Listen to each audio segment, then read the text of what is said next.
I didn't lie. I just didn't tell you, she said when I found out about the trip with her ex, so I told her nothing when I left. Now she's wondering where it all went wrong.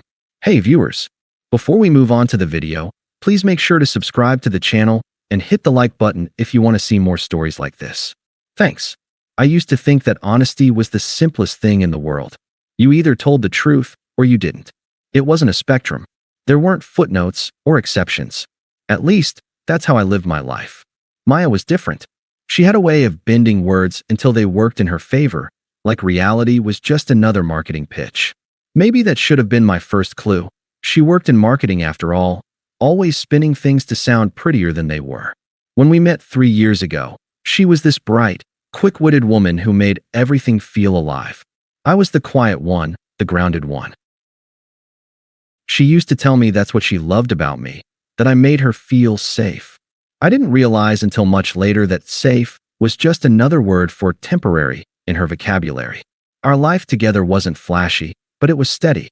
I cooked dinner most nights. She'd talk about her day. We'd watch a show, go for walks on weekends. Simple things. The kind of life I thought meant something. Lately, though, I'd started noticing small changes. She'd turn her phone over whenever I walked by. The late-night texts that she claimed were just the group chat. The way she laughed a little too hard at messages she never showed me. I tried to tell myself it was nothing. We were both busy, stressed, drifting a bit. It happens. Then came the work trip. She told me about it on a Tuesday evening while scrolling through her emails. Marketing retreat, she said casually, like she'd mentioned it before. It's next weekend. My team's flying out to Denver for some brand workshop thing. I remember asking how long it'd be. She didn't look up. For days. Don't worry, I'll still call you at night. There was something rehearsed about the way she said it, like she was answering questions she expected me to ask. I almost brought it up, but I didn't want to be that guy, the paranoid boyfriend. So I kissed her forehead, told her to have fun, and went back to my laptop. The morning she left, I drove her to the airport. She kissed me on the cheek and said, "You're the best, you know that?" I smiled, pretending not to notice she hadn't said I love you. That weekend, I tried not to think about it. I hung out with friends, watched the game, kept busy. On the third night, I opened Instagram to check a mutual friend's story, Sophie, one of Maya's coworkers. There she was. Maya, not at a workshop or a team dinner. She was on a rooftop bar, laughing, holding a drink. And next to her, arm draped around her chair like he belonged there, was Ryan, her ex. The caption read, "Reunited crew." My chest went cold. I stared at the screen for a long time before locking my phone. It wasn't the photo that hurt the most. It was the calm certainty that settled in afterward, the quiet, heavy realization that this wasn't an accident. She'd planned every word of that lie, and I hadn't seen it coming. When Maya came back from her work retreat, she was glowing. That was the first thing I noticed. Her skin had that sun-touched look, her hair styled differently, and she walked into the apartment like she'd just been on vacation, not a business trip. "Hey," she said cheerfully, dropping her suitcase by the door. "Miss me?" I smiled faintly. "Yeah. How was Denver?" She shrugged, pouring herself some water. "Productive. Long days, but good team building. You know how it is." I just nodded. She didn't notice the way I was watching her, how every word she said was being quietly weighed in my head. After she showered and unpacked, we sat on the couch. She leaned into me, scrolling through her phone. I waited. My stomach was tight, but my voice came out calm. "So, how's Ryan doing these days?" She froze. Just a second too long before looking up. "What?" I met her eyes. "Ryan, your ex. The one from that rooftop bar in Denver." Her phone slipped slightly in her hand. "What are you talking about?" Sophie posted a photo. "You and Ryan were there. Looked like a fun time." The silence stretched, thick and fragile. Then she sighed, rolling her eyes like I was the one being dramatic. "Ethan, seriously? That was nothing. He just happened to be there. We ran into him by chance." I didn't say anything, just watched her twist the story in real time. She kept going. "We were all catching up. It wasn't a big deal. I didn't think I needed to mention it." "You didn't think you needed to mention seeing your ex while on a trip you told me was for work?" Her tone sharpened. "Oh my God, Ethan, don't start. I didn't lie to you. I just didn't tell you because I knew you'd overreact like this." There it was. The line that would burn into my brain. I sat back slowly. You didn't lie. You just didn't tell me. She nodded, exasperated. Exactly. Thank you. Finally, you get it. No, I said quietly. I don't think I do. Her frustration grew. You're acting like I cheated or something. It was one drink, Ethan. One. We talked, that's it. Why are you blowing this out of proportion? I looked at her, the same woman I'd loved for 3 years, and all I saw was distance. Like she was already somewhere else, talking to someone else. You said it was a work retreat, I said. You planned a whole cover story for something you knew I'd question. That's not an accident, Maya. That's a decision. She crossed her arms, defensive. You're impossible. I can't even have a conversation without you twisting it. Maybe if you trusted me, we wouldn't be having this issue. I stood up, calm but detached. Trust goes both ways. You can't hide things and then blame me for not trusting you. Her voice softened, almost pleading. Ethan, please don't do this. It was innocent. I missed being around people who knew me before everything got so serious. Before life became routine. I wanted to believe her. God, a part of me did. But the moment she said, I didn't lie, something shifted inside me. It wasn't anger. It was clarity. I realized that she didn't see truth the way I did. To her, it was something you edited, not something you lived. So I just nodded. All right. She looked confused. All right. That's it. Yeah, I said softly. You didn't lie. You just didn't tell me. She blinked, unsure whether I was agreeing with her or mocking her. Then I went to the bedroom, closed the door, and sat there in silence, staring at the half-packed suitcase in my closet. Because I already knew what was coming next. After that conversation, something in me went quiet. Not the kind of silence that comes from anger or punishment. It was deeper than that. It was the silence that comes when you realize a bridge has already burned, and you're just standing in the smoke, waiting for it to settle. Maya, on the other hand, seemed convinced that everything was fine. The next morning, she acted normal. Kissed me on the cheek before work, texted me a meme at lunch, asked what I wanted for dinner. It was like the conversation never happened. I went along with it for a while. I responded politely, smiled when I needed to, even watched a movie with her that night. But something in my chest felt hollow. Every word she said echoed with that same tone from before. I didn't lie. I just didn't tell you. She thought she'd solve the problem by ignoring it. But what she didn't realize was that I'd already stopped fighting for it. Over the next week, I started to pull back, slowly, quietly, methodically. When she talked, I listened less. When she touched me, I didn't reach back. My responses became shorter. I wasn't cold, just distant enough that she noticed. Are you okay? She asked one evening as we sat on the couch. Yeah, I said. Just tired. Work? Yeah. She studied me for a second, trying to read me. You've been quiet lately. I guess I have. She frowned but let it go, probably assuming it'd pass.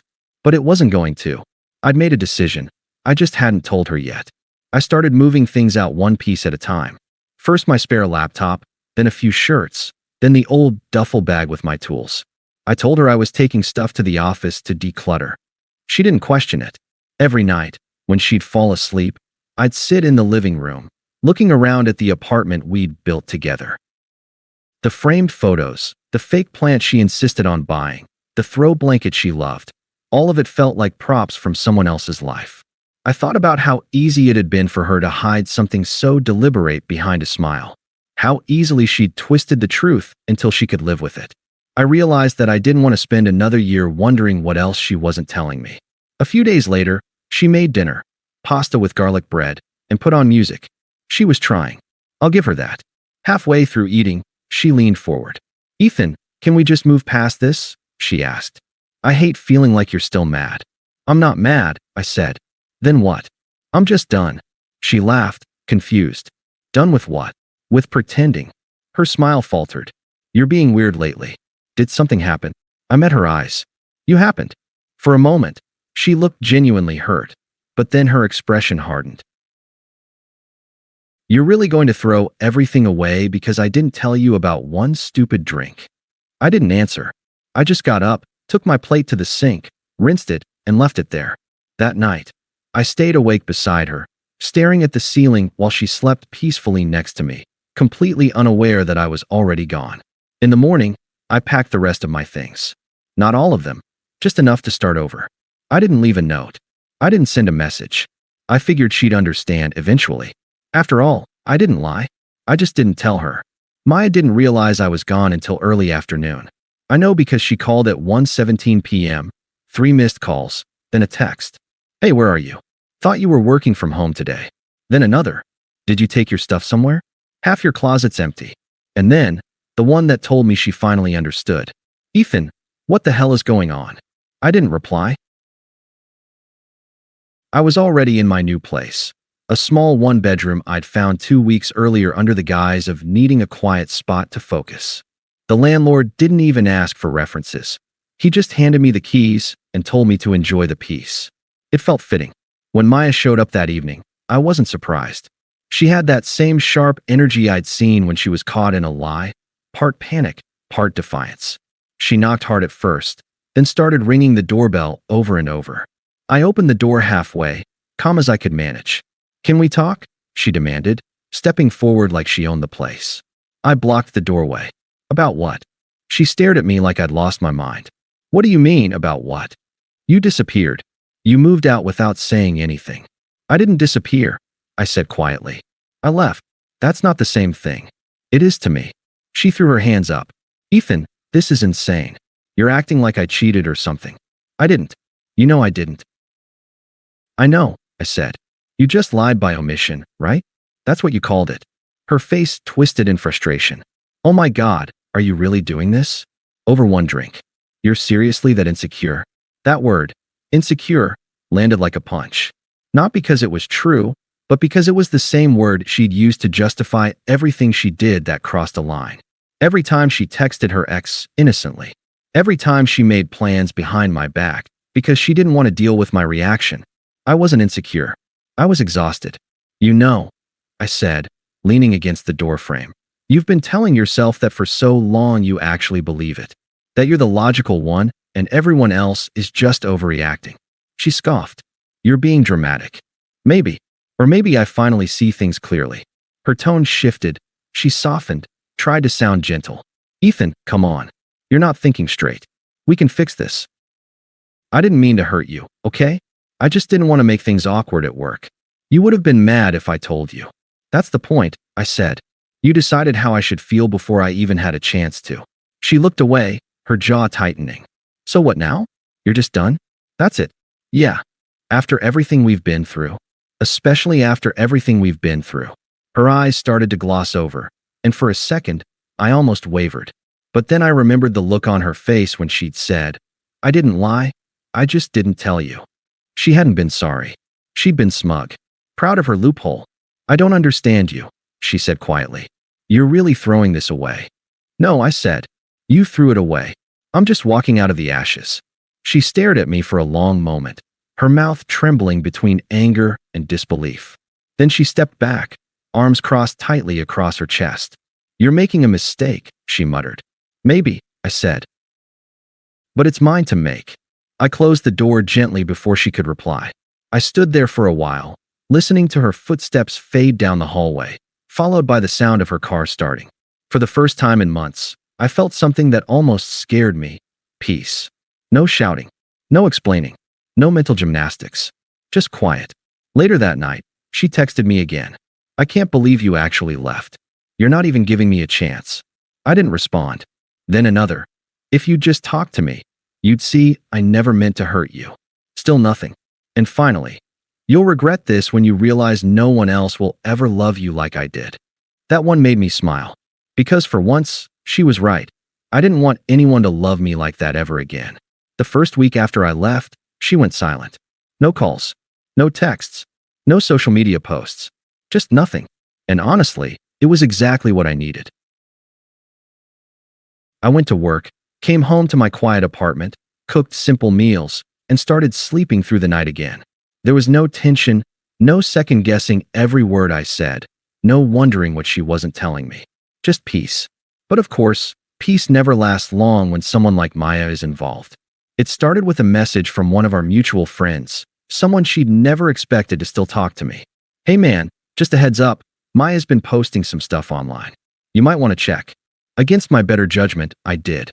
There she was, looking perfectly composed, wine glass in hand, captioned, Sometimes you have to let insecure men remove themselves so real love can find you. Another post the next day. I don't owe explanations to people who only hear what they want. And then one with a selfie and the caption, Healing Era. Boundaries. Energy. Growth. Classic Maya. Rewriting the story before it even finished. I didn't comment, didn't block her, didn't even like the posts. I just let her talk into the void. A few days later, though, her tone changed. The posts got less confident. One said, "It's funny how people can walk away like you never meant anything." Another, "Some people will regret losing you. Maybe not today, but one day." Then, one night around midnight, she texted me, "Hey, I know you probably don't want to talk, but I just wanted to say I'm sorry for how things ended." I stared at it for a while before replying simply, "It's okay.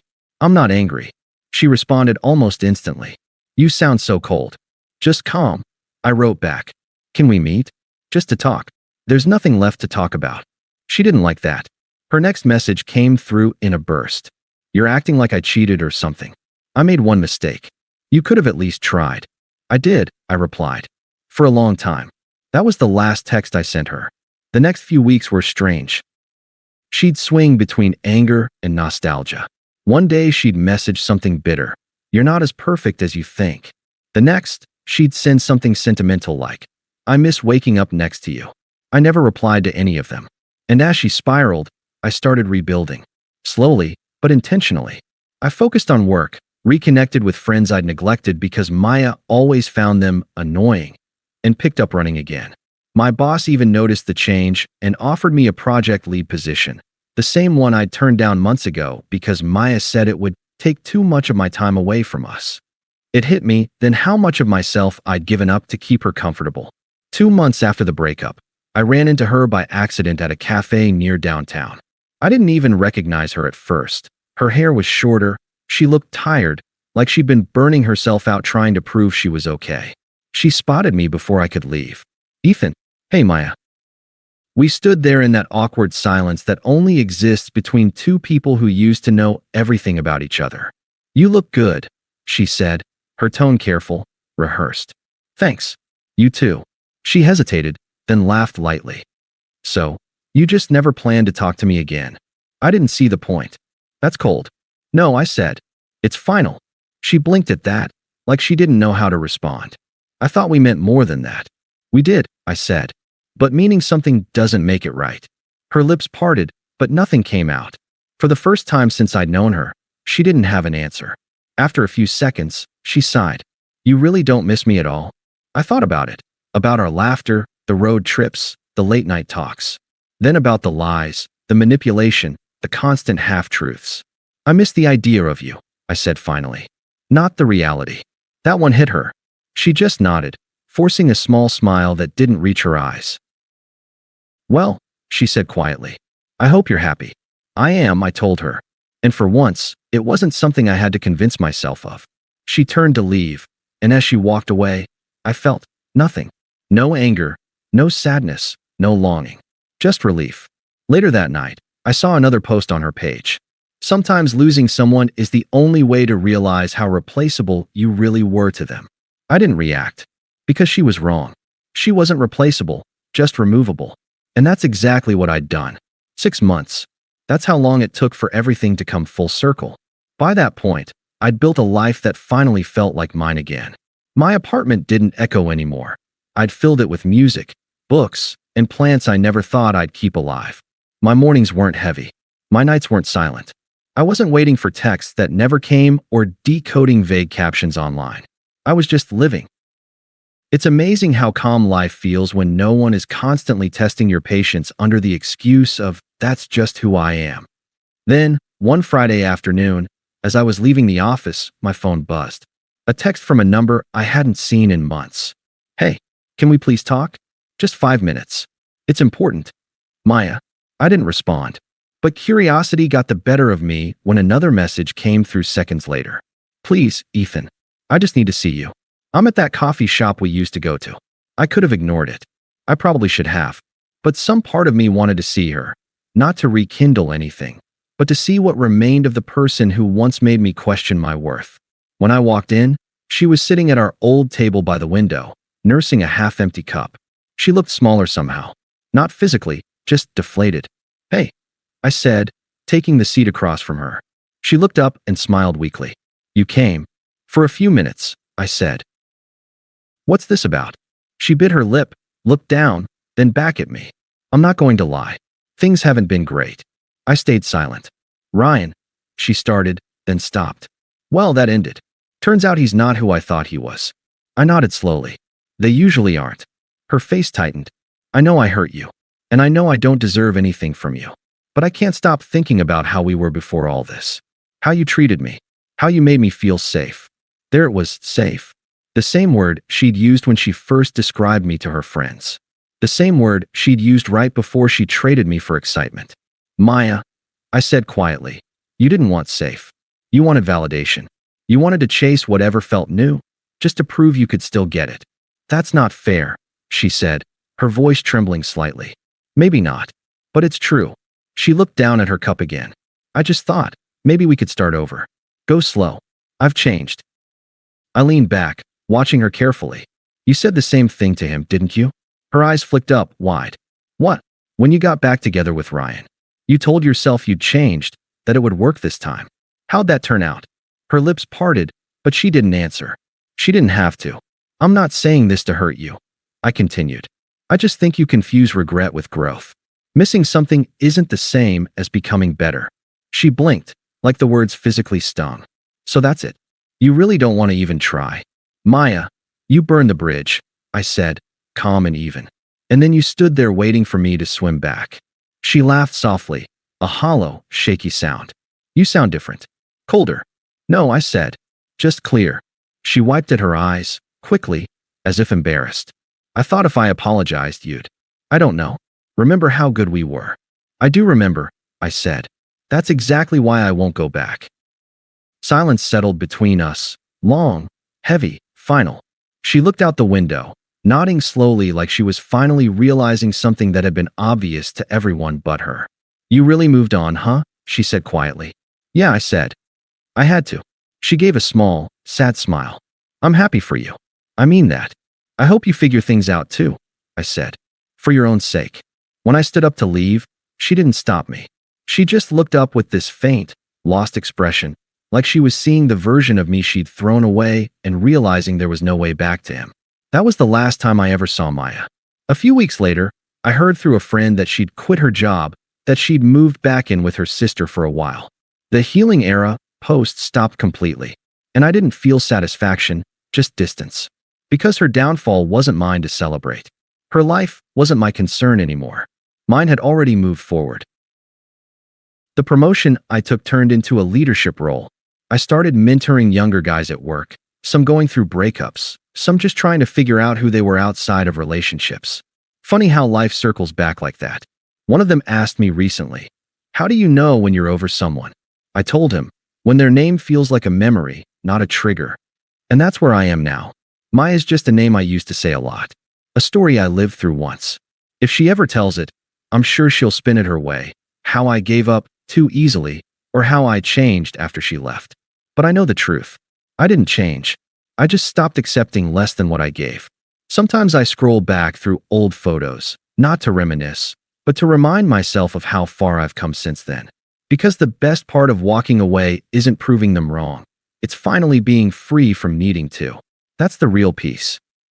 And peace, once you find it, makes every lie, every heartbreak, every sleepless night worth it. Thanks for watching. Make sure to subscribe to the channel and hit the like button. What do you think about this story? Share it in the comments.